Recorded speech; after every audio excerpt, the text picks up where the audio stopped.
BNP ক্ষমতায় গেলে শহীদদের স্মরণে বিভিন্ন প্রতিষ্ঠানের নামকরণ করার পাশাপাশি বিভিন্ন কারণে শারীরিকভাবে অক্ষম তাদের চিকিৎসার ব্যবস্থা করা হবে বলেছেন বিএনপির ভারপ্রাপ্ত চেয়ারম্যান তারেক রহমান।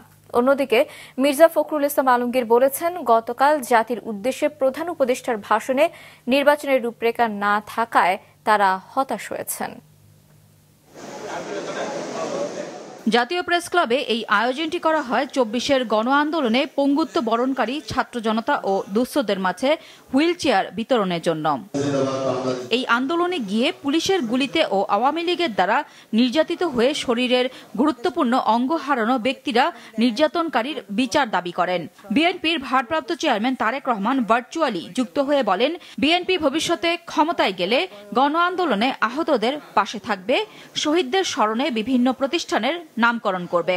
যারা শহীদ হয়েছেন সারা দেশে, স্বৈরাচারকে বিদায় করার জন্য যারা নিজের জীবন উৎসর্গ করেছেন, এরকম প্রতিটি মানুষের নামে বিভিন্ন এলাকায় রাষ্ট্রের যে প্রতিষ্ঠানগুলো তৈরি হবে, এই মানুষগুলো যাতে হারিয়ে না যায়, তাদের নাম যাতে হারিয়ে না যায়, সেজন্য রাষ্ট্রীয় যে সকল প্রতিষ্ঠান বিভিন্ন এলাকায়, সেটি থানা পর্যায়ে হোক, জেলা পর্যায়ে হোক, বিভাগ পর্যায়ে হোক, ঢাকা শহরে হোক, বিভিন্ন স্থানে এই শহীদদের নামে সেই প্রতিষ্ঠানগুলো নামকরণ করার একটি প্রস্তাবনা আমাদের রয়েছে, ইচ্ছা আমাদের রয়েছে।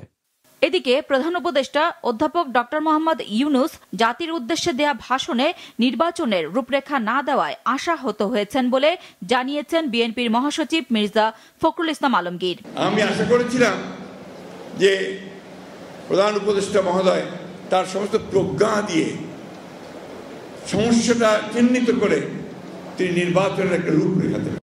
বিএনপি ক্ষমতায় যাক না যাক, দ্যাট ইজ ইমম্যাটেরিয়াল।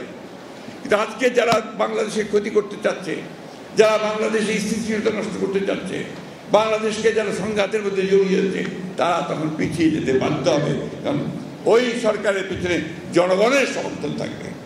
প্রেস ক্লাবে মজলুম জননেতা মাওলানা আব্দুল হামিদ খান ভাসানীর ৪৮তম মৃত্যুবার্ষিকী উপলক্ষে আলোচনা সভায় বিএনপি মহাসচিব আরও বলেন, যৌক্তিক সময়ে সংস্কার শেষ করে নির্বাচন দিতে হবে, অন্যথায় নির্বাচন যত দেরি হবে সমস্যা তত বাড়বে। এই জন্য আমরা বলেছি যে আমরা অবশ্যই সংস্কার চাই, আমরাই আগে বলেছি, কিন্তু এটা আপনাকে যৌক্তিক সময়ের মধ্যে করতে হবে। এমন সময় যেন না নেয় যে সময় নিতে গেলে জনগণের মধ্যে ভ্রান্ত ধারণা হচ্ছে কি হবে যে আপনি ক্ষমতায় থেকে যেতে চাইছেন। কারণ সেই সমস্ত অভিজ্ঞতা আমাদের আছে।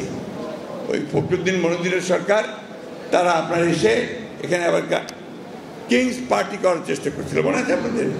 ক্ষমতায় থেকে দল করবে, মানুষ তো সেটা নেয়নি। নিয়েছে কি?